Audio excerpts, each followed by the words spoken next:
I feel as if my brain was going to explode. I can't think of one more idea for the life of me. Give up? Yes. Let's stow this for now. Maybe I'll think of something tomorrow. Hi there. Oh, hello, Mrs. Lewis. Hi, Mom. Oh, it's getting chilly out, isn't it? Uh-huh. Well, how'd it go? Oh, it was very interesting. Wait till I tell you all about it. Oh, thank you, dear. Just put it on that chair. What luck with your paper, son? Not much, I'm afraid. Oh. I made a few suggestions, but your son didn't seem to think much of them. Oh. Oh, no wonder. I've got to write a term paper on health education. And all the brain here can think of is a report on the natural superiority of women. What a splendid idea, Helen. There, you see? Even your mother agrees. How was your lecture? Oh, wonderful, simply wonderful. Heavens, that man must be a genius. He's so humble and so sincere and so compelling. He sounds fascinating. Well, his name is Aluka Kahumana. And he comes from one of those tiny remote islands in the South Seas. Oh, it must be a heavenly place. He showed us color slides of it this evening. And Larry, can you imagine? Mr. Kahumana's people scarcely know the meaning of the word sick. Sounds incredible, doesn't it? Sure does. I must remember not to go there when I become a doctor. They maintain perfect health through the use of just one basic medicine. This? Mm-hmm. What is it? Well, it's a kind of tea. Smells like peppermint.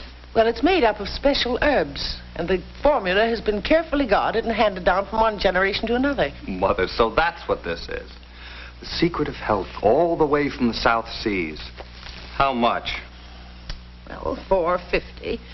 But, Larry, you can't expect... Mom, a quack is a quack, whether he comes from the South Seas or lives right here in the city. All he's interested in is taking money from people. Now, Larry, you know that I haven't been feeling very well lately, and according to Mr. Kahumanu, this tea is just what I need. And Mom, so... if you're not feeling well, go see Dr. Evans. He's a licensed MD. You can trust him. The fellow that sold you this stuff sounds like a phony. Oh, Larry, don't be silly. Why, I saw letters tonight, read them with my own eyes, that testified that this tea had cured ailments exactly like mine. Bilious attacks, stomach pain. Mom, listen. This Now, stuff... Larry, I know exactly what's wrong with me, and I'm convinced that I have the cure right here. So why should I bother going to Dr. Evans? Now, you just worry about your term paper, not about me. Good night, Helen. Good night, Mrs. Lewis.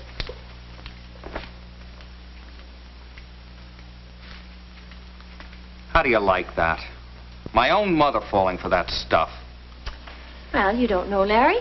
Maybe Dr. Hoo-Ha can help her. Doctor? That guy's no doctor. He's a quack. Sure like to hear what a real doctor has to say about him. As a matter of fact...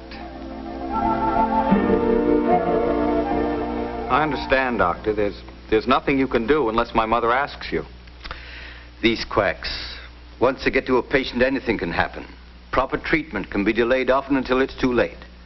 Many people would go to a doctor earlier if they didn't trust some quack who is doing nothing for them. That's what makes a quack so dangerous. But isn't there anything you can do about them? Oh, yes. Yes, there's the Federal Food, Drug, and Cosmetic Act. That's enforced by the FDA, the Food and Drug Administration. Then there's the Federal Trade Commission. They check on the false advertising of health products. Then the Post Office Department. They crack down on the sale of fake medicines and devices by mail. On a number of state and municipal agencies. The American Medical Association does a great job of protecting the medical profession and the public against fraud and improper advertising. It's a very serious business, Larry. Quacks and their nostrums can kill. Quacks in their nostrums. I have to do a paper for my health ed course, Doctor, and it just occurred to me that this would make a good topic. Quacks and nostrums are a very good topic, and important too. Maybe I could give you some leads that would help. But certainly I would first go to the Food and Drug Administration. Show them some of this. I'm sure they'd be interested.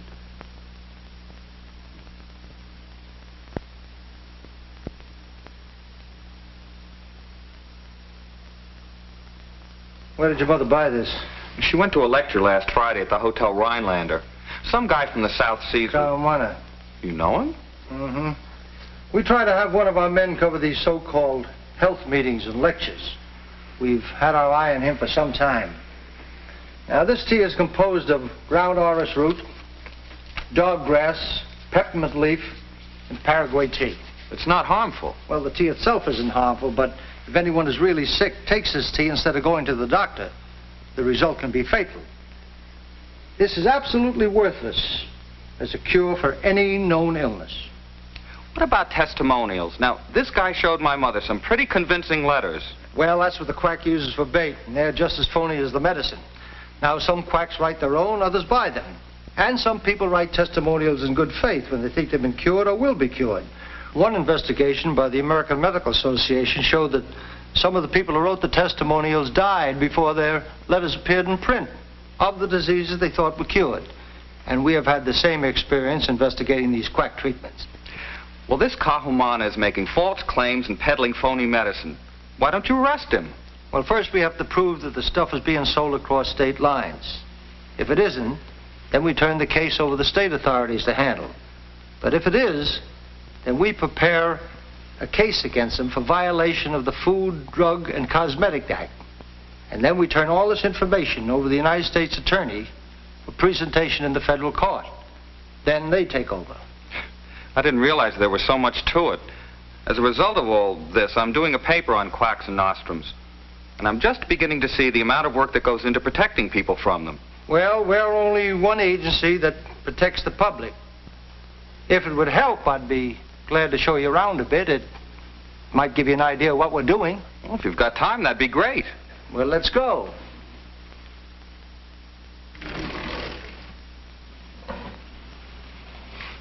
What is it? It's as phony as they come. Believe me, we get some mighty queer so-called therapeutic devices around here. This one doesn't do anything. Here, let me show you. You wear it this way when you go to bed. This end fits into a pan of water. Of course, you must lie with your head pointed to magnetic north and your body parallel with the magnetic field. Even a little compass was included in this deal. The thing's supposed to pick up magnetic forces, huh? That's right, supposed to do all sorts of wonderful things for you. And people actually bought it? Just as fast as this guy could make them. The only trouble was the quack who dreamed it up made the mistake of sending literature about it through the mail. And a customer complained to the post office department. Now, when the people in the post office department find someone using the mails to defraud, they call them in to answer charges. Oh, that's one outfit it doesn't pay to fool around with. What do they do? They can publish a fraud order against the individual, which stops mail from being delivered to him and cuts off his revenue. They can also consider the possibility of criminal prosecution. Medical investigation in post office cases is handled by our Bureau of Medicine. Can anyone make a complaint? Absolutely, if it's in writing. Any person who discovers one of these fake health schemes and reports it is doing a real service.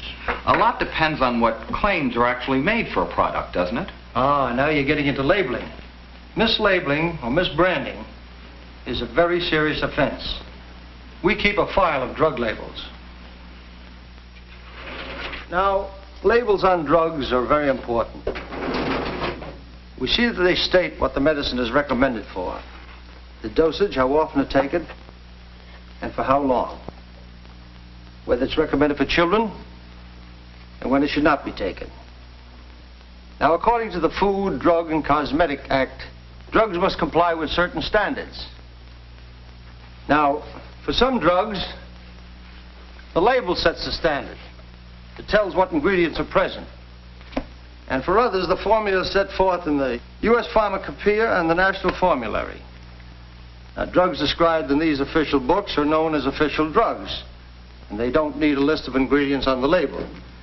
But they do have to contain the exact ingredients specified in the official text. If they differ in strength, quality, or purity, the label has to say so. Now, we examine thousands of product samples each year, concentrating on those manufacturers whose products we have learned from experience do not always meet the required standards. What about drugs that you get by prescription? Well, nowadays there are many powerful drugs that are not safe to take without a doctor's supervision.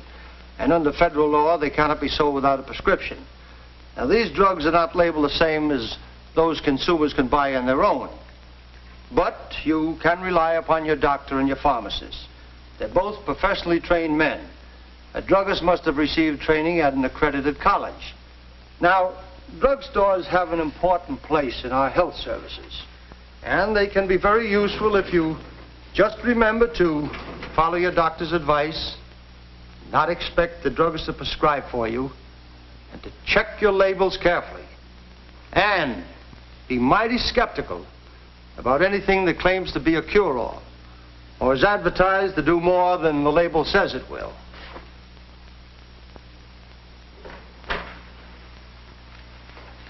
A great part of our job, of course, is ensuring that foods are pure and wholesome and made under sanitary conditions and so forth. But since you're writing about quacks and nostrums, we'll stay with medical things. Now, this is a sample taken from a batch of coal tar dye. It's used in certain cosmetics. Now, our job is to make sure that it's one of the certifiable dyes, recognized as safe for use, and taken from a certifiable batch. Now, these are samples taken from manufacturers' batches of insulin and antibiotic drugs. We test them for purity and potency before they're sold. Of course, new drugs are always coming along, and we make sure that they've been tested and found to be safe before they're put on the market. And if I ever get wind of a character like Oluka Kahumana again, I won't lose any time reporting him. Good. And tell your mother the wisest thing is to see a family doctor, not rely on something sold by a high-powered lecturer. I'll tell her, and thanks. But, Mom, listen. Now, I'm sure that those government people are experts at their work. But ever since I've been taking Mr. Kahumana's tea, I've felt simply wonderful. Why, I never knew that a remedy could be so effective. Why, I haven't been having my usual attacks at all. Now, why is that if it isn't because of Mr. Kahumana's tea?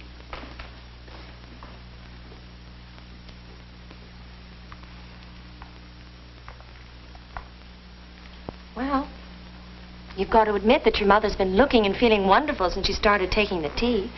Larry, maybe those government people don't really know. I mean, I know they're sincere and all that, but, well, you can see the difference. Oh, for Pete's sake. I just don't get it, Doctor. Every time I ask her how she's feeling, it's fine, just fine. And yet the FDA said the stuff is absolutely no good. And she does seem to be feeling better the past few weeks. It just doesn't make sense to me. It's possible, Larry, that your mother wasn't really sick at all. Many of the people that quacks claim to have cured weren't sick in the first place. Sometimes, of course, some of the symptoms disappear by themselves for a while. The pain and the disturbance are gone temporarily. And the patient decides that he's been cured until the symptoms reappear. But we have the assurance of the FDA that the tea is harmless, which is something to be thankful for. We just have to wait to see if your mother's symptoms return. Well, how's the investigation coming along? What about quacks and nostrums? Oh, fine, Doctor. I had no idea we were such suckers about our health. And I didn't know so much was being done to protect us against quacks and fake medicine. Look at these pamphlets the Better Business Bureau sent me. Oh. Yes, they do a fine job, too. I found out that they have over 100 offices handling all kinds of complaints. When they get a report on a quack or fake medicine or device, they're right in there quick. And don't forget the American Medical Association. Its Bureau of Investigation has the most complete file in existence of such things as quacks and nostrums. They act as sort of a clearinghouse for information of that kind. Well, what's next on the agenda? The Federal Trade Commission, tomorrow afternoon.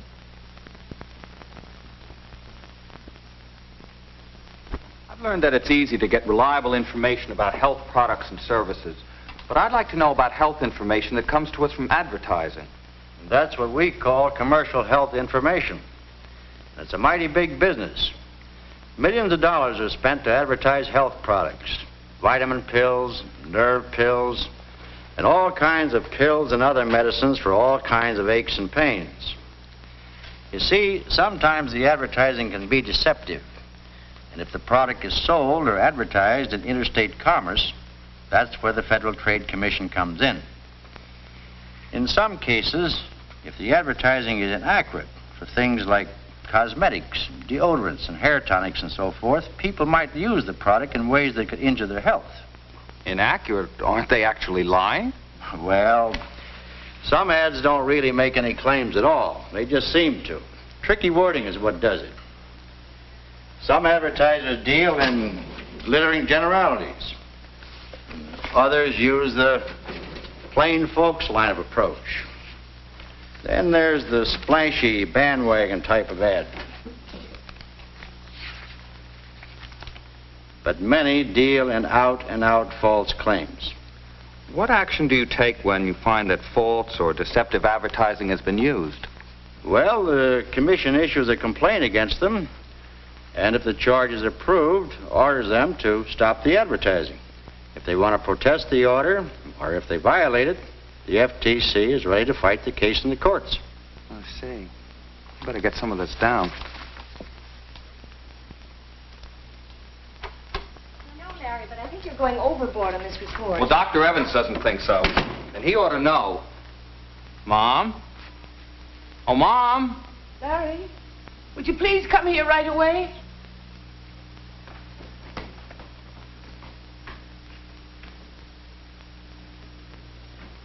Ellen, you'll find Dr. Evans' number on the desk. Tell him to get over here as fast as he can.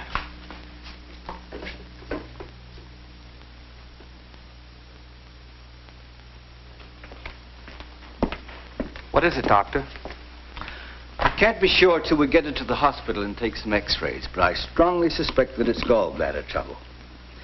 It's easy to see how she was fooled into thinking that fake medicine would cure her. First those bilious attacks, then a period of apparent normalcy. It's fairly typical. But I wouldn't worry, Larry. She'll be back on her feet before long, really cured this time. Well, I'll get an ambulance and phone the hospital to make arrangements.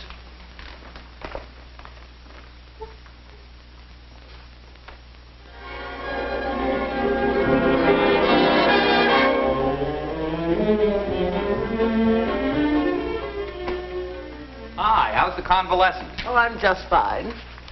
Hello, Helen, dear. How are you? I'm very well, thanks. Good. You're looking better every day. Oh, thank you. I don't want to rub it in, but I thought you'd like to see what's happened to your Mr. Kahumana. He's been indicted by the grand jury for violating the Food, Drug, and Cosmetic Act. Oh. When I think of all the men and women who could be seriously ill going to a man like that, a man who's only interested in their money, can't be sorry that he's going to jail. People who should go to a doctor could go on believing in a fake like him until it was too late. You were lucky. Oh, but he seemed so honest and sincere.